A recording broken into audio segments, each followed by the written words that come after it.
When I was deployed overseas, my wife stayed behind at our farmhouse. She's strong, independent, and more than capable of handling herself, but even so, I worried about her.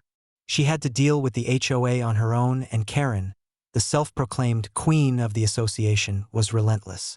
I called home one night, and my wife's voice was shaky. They came by again today. Karen brought 2 of her board members. They said if I didn't pay special fees, they'd start foreclosure proceedings. They said you weren't coming back, so I'd better cooperate. I gritted my teeth so hard my jaw popped. They told you I wasn't coming back? Yes. Karen said she'd already spoken to people who confirmed you were Kia. The room around me blurred with rage. I was alive, talking to her on the phone, and they had the audacity to spread lies to scam my wife out of money while I was serving. That was it. I wasn't going to let Karen get away with this. I called in a favor from my unit. You see, my brothers and sisters in uniform look out for each other. And when I told them what was happening, that some HOA scammers were trying to exploit my wife while I was deployed, they didn't hesitate. A week later, while Karen was throwing another one of her inspection visits, 3 black SUVs rolled up to my driveway.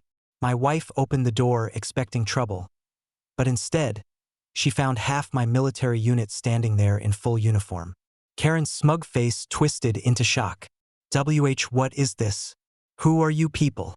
My wife stepped aside, smiling for the first time in weeks. These are my husband's brothers and sisters. You've been harassing me while he's overseas. Now you can explain yourselves. The leader of my unit stepped forward. Ma'am, we've been informed you claimed our brother here was killed in action. Care to explain why you're spreading false information and demanding money from his wife? Karen stammered. I didn't. It was a misunderstanding. Really? The sergeant said, pulling out a file. Because we have statements from your so-called board members.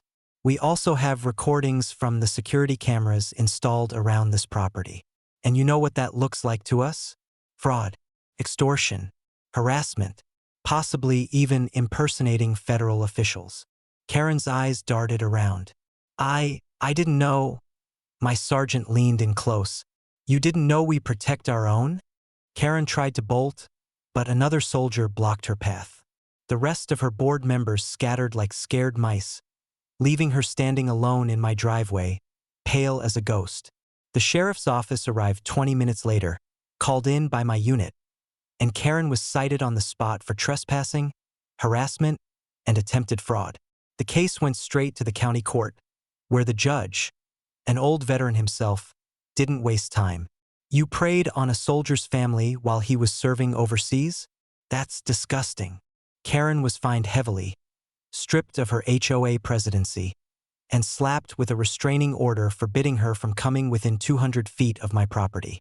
When I finally came home, I walked into a farmhouse that still stood tall, protected by my wife and my unit. She hugged me tight and whispered, "They tried to break me, but you broke them instead." Now, whenever I see Karen, she won't meet my eyes. The neighborhood knows what she did, and she's become a pariah. No one trusts her, no one listens to her, and she sure as hell doesn't knock on my door anymore. Because Karen thought she could scam a soldier's wife while he was away.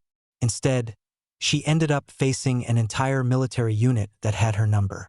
And I promise you, she'll never forget it.